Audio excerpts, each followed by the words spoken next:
Okey tuan-tuan dan puan-puan, inilah dia Toyota Vios 2023 generasi baharu di mana untuk makluman anda, ia akan dilancarkan secara rasmi untuk pasaran Malaysia pada keesokan harinya 20 hari bulan Mac. Dan untuk perincian spesifikasi apa semua, saya tak akan sentuh panjang.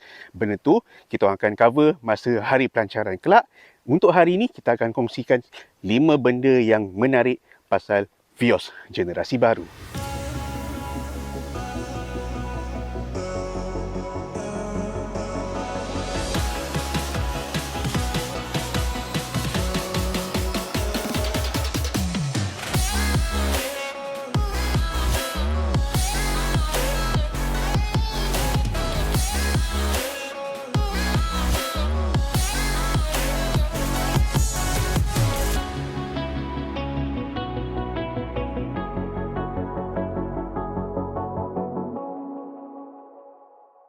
Yang pertama, Toyota Vios dengan sijil kelahiran Daihatsu.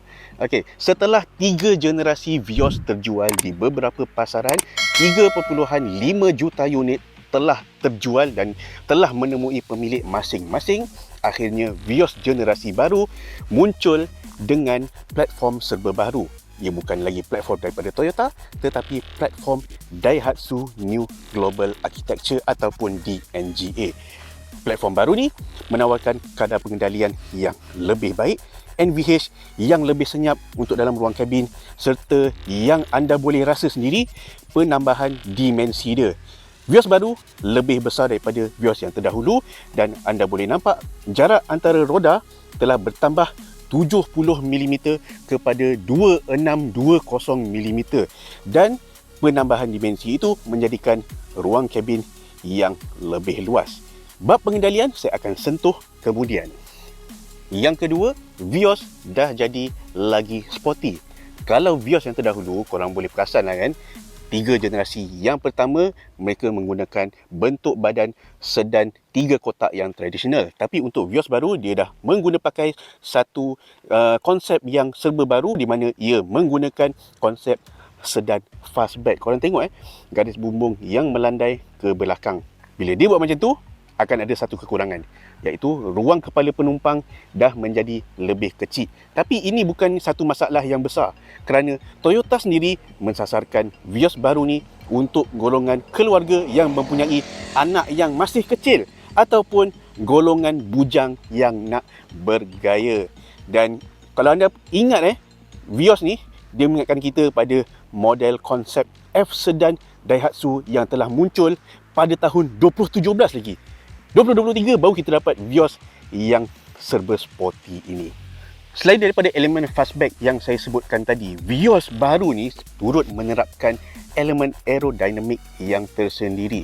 Salah satu ciri yang anda perasan pada bahagian bumper depan ni, dia ada satu struktur, struktur aerodinamik ni, kalau ikutkan dia ada nama dia tersendiri, vortex generator.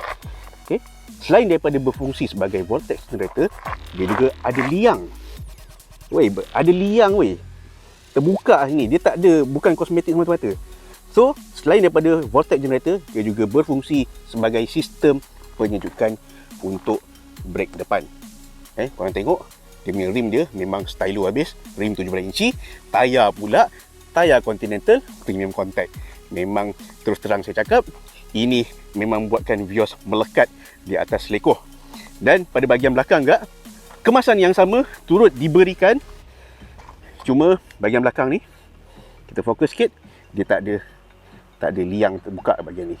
Tapi dengan adanya komponen ni, dia menjadikan Toyota Vios lebih stabil di atas lebuh raya. Dan kalau korang tengok, ada struktur diffuser kat bahagian tu. Dan kalau korang tengok lagi, mana fog lamp dia Toyota lupa ke nak bagi fog lamp? Ini satu perkara yang tak adil. Tapi untuk Vios baru ni, dia dah ada lampu LED yang bentuk dia lebih cantik dan turn signal jenis sequential.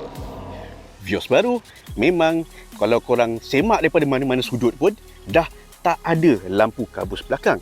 Ini merupakan satu perubahan yang sangat dinanti-nantikan oleh rakyat Malaysia yang kadang-kadang bengang dengan segelintir pemilik Vios yang suka sangat pasang lampu kabus, tak kira siang, tak kira malam, subuh pun nak pasang, maghrib pun nak pasang.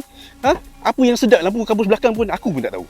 Untuk bahagian depan, korang akan nampak dia membawakan rekaan jeriji tunggal yang nampak besar tu. Kemudian dia ada lampu LED, lampu DRL dan lampu membelok yang tak ada sequential pun. Dan untuk ruang kargo pula, bahagian belakang ni, dia tak ada tayar spare. Korang boleh seluk di bahagian bawah ni. Memang tak ada langsung tayar spare dan digantikan dengan ruang meletakkan barang dan letakkan handbag apa semua boleh kat belakang. Sebab apa? Ikut kata jurutera Toyota, tak banyak pemandu ataupun pemilik Vios yang menggunakan tayar spare tu. Jadi adalah lebih baik mereka bagi kit tampal tayar ataupun dengan pam siap. Itu lebih memudahkan. Jadi ruang yang untuk letak tayar tadi digantikan dengan tempat meletak barang yang lebih banyak dan boleh disembunyikan. Okay, selain daripada apa yang korang nampak tu, korang boleh sorok barang-barang ke bahagian dalam. Untuk ruang kabin pula, korang akan nampak, korang akan teringat pada model-model yang dah pun ada dijual pasaran Malaysia. Okay, dia ada roda steering balutan kulit dengan reka bentuk yang kita biasa nampak. Skrin cluster 7 inci, skrin tengah bersaiz 9 inci. Ada Apple CarPlay dan juga Android Auto secara nirwaya, bermakna korang tak perlu cucuk wayar dekat skrin untuk akses pada fungsi tersebut. Kerana apa? Toyota masih lagi ada slot USB kat bahagian ni, which is saya tak suka sebab akan buatkan rasa serabut. Perubahan yang paling besar, korang boleh nampak konsol tengah ni dah jadi lebih tinggi. Jadi ia memudahkan pemandu untuk mencapai tombol gear, butang-butang yang ada kat tengah. Cuma kekurangan dia, ruang belakang ataupun ruang kat bahagian armrest ni terlalu cetek. So nak letak handbag ke ataupun barang-barang yang besar tak boleh lah, tak dapat nak nolong dah. Ciri yang seterusnya yang saya suka adalah larasan steering tilt dan teleskopik. Korang boleh tengok, saya laraskan atas bawah, depan dan juga belakang. Ini sangat memudahkan pemandu untuk mencari position pemanduan yang sesuai, yang lebih ergonomik. Okay. Selain daripada itu, dia juga ada pedal shifter bang. Korang nak rasa acah-acah sporty, tap. Kat belakang steering ni korang boleh adjust berapa gear yang korang nak. Itu suka hati korang lah. Aku kalau pakai CVT ni, aku takkan sentuh benda-benda ni. Aku drive je. Okay, selain daripada ciri steering tilt teleskopik tu tadi, kalau boleh tengok pada bahagian tengah ni, dia ada butang parking elektronik dan butang hold yang senang korang untuk adjust apa semua. Dan ini ciri sistem pencahayaan ambient. Korang boleh tukar warna dia. Ada 64 warna yang korang boleh tukar pada bahagian ni. Untuk ruang kargo, kita boleh nampak, kita tak tahu lagi dia berapa liter, tapi nampak lagi besar daripada Vios yang terdahulu. Cuma sayang sekali, tempat duduk seat belakang tu dia tak ada pembahagian 60-40, dia tak boleh rebahkan. Sebab apa? Kita tanya pada jurutera Toyota, mereka kata ciri tersebut memang jarang sekali digunakan oleh kebanyakan pemilik Vios. Okey, sebelum saya nak bercerita panjang berkenaan part driving ni, saya kena berterima kasih lah kepada UMW Toyota sebab bawa kami bercuti sekali lagi kat Pulau Langkawi. Dan dekat sini kita boleh test lah jalan berbukit, jalan yang tak rata, jalan off-road sikit ada. So kita boleh tahu macam mana kualiti pemanduan Toyota Vios dalam dunia sebenar. Okay, first kali disebabkan oleh penggunaan platform yang lebih baru, platform DNGA tu, kita dah boleh rasa perbezaan yang signifikan antara yang lama dengan yang baru. Salah satu daripadanya adalah ruang kabin yang jauh lebih senyap. So kita boleh rasa macam tak dengar bunyi enjin tu. Bunyi enjin tu memang kita boleh dengar, terutama bila kita tekan. Dia ada rasa memang kita dengar bunyi enjin tu. Tapi bila kita dah sampai satu kelajuan yang malar, kita dah, bunyi enjin tu dah tak ketara sangat lah. Kita dah boleh menikmati pemanduan yang senyap. Dan yang kedua yang saya suka, talaan steering dia yang sangat responsif. Okay, dekat selekor ni kita dah boleh agak ke mana kereta ni boleh pergi. Kalau tak Vios yang terdahulu, saya tak rasa yakin langsung dengan apa yang ditawarkan pada Vios yang dahulu. Sebab respon steering dia bagi saya tak cukup mengujakan. Untuk yang baru ni, kita boleh tahu ke mana kereta ni pergi Dan yang ketiga, menyumbang kepada pengendalian yang selesa itu sudah pasti tayar. Kalau korang nak tahu, macam saya sebut tadi, tayar Vios baru ni dia menggunakan Continental Premium Contact. Memang sah-sah buat kereta ni jauh lebih melekat dekat selekor. Macam dekat sini jalan-jalan ni, korang boleh tengok ni apa selekor dia ni. Memang sedap lah untuk kita layan kereta ni, kita lenjan kau-kau. Dan yang membuatkan Vios rasa lebih sedap daripada dulu adalah talaan suspension dia yang mampu menyerap segala hentakan jalan yang tak rata. Kita tak rasa tak selesa langsung pada bahagian dalam ni sebab memang dia tapis dengan baik. Kita dah rasa macam Vios ni dah naik satu segmen yang lagi tinggi tau. Dah macam ke arah segmen C pun ada. Sebab kita boleh rasa walaupun Vios ni pada asasnya memang suspension ni memang asas. MacPherson kat depan, torsion beam kat belakang. Kita tak rasa macam di torsion beam ke? Tak. Dia rasa macam satu tahap yang lagi premium. Itu apa yang saya rasa berdasarkan pemanduan yang ringkas. Dan yang terakhir sekali, apa yang saya boleh cakap daripada pemanduan ni, walaupun dia punya spesifikasi kuasa enjin tu dia dah macam diturunkan sikit. Sekarang ni tak silap saya 106 PS dan 138 Nm.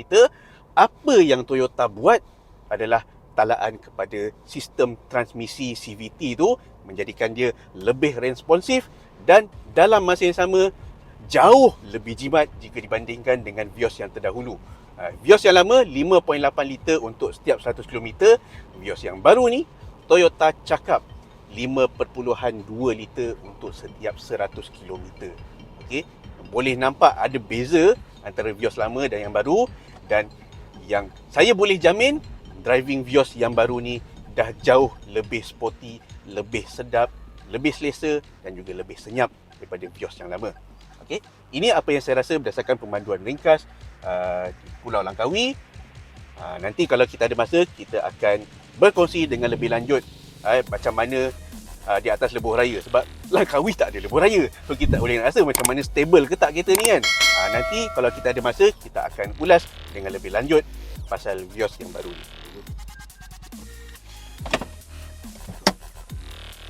Okey, itulah dia sedikit berkenaan apa yang saya rasakan pada Toyota Vios generasi baru.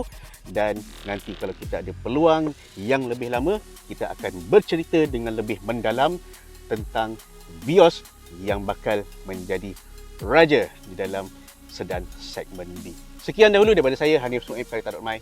Assalamualaikum. Jangan lupa subscribe channel kami dan tekan butang loceng supaya anda tahu bila video baru kami akan muncul.